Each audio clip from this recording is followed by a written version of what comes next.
सगळे मेळोन डॉमनिका उपरांत क्रिस्तावांक टार्गेट करपाच्या वाटेर आसा आनी ह्या वेळार क्रिस्तांव आमदार ओग्गी कित्याक ते आपणाक कळना अशी खंत कळंगूटचो माजी आमदार आग्नेल फर्नांडीस हांणी व्यक्त केला।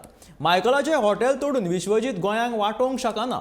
लोबोवन सोंपयल्लीं गोंयचीं शेतां आनी दोंगर ताणें वांटोवचे तेन्नाच तो गोंय वांटोवपाक पावतलो अशें आग्नेल फर्नांडीसान सांगलें। It is obvious that Dominic is being harassed because after the High Court order in some other place where High Court said you cannot rely on Facebook and WhatsApp to say forced conversion. Now they are going after his car. It is ridiculous.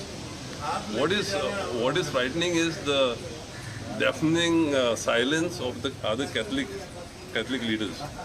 You still think that they are after Dominic. They are not after Dominic. Their target is all the Catholics. They are going after the Catholics. Dominic is a Christian. He may be a believer or whatever. I don't believe in whatever he's teaching.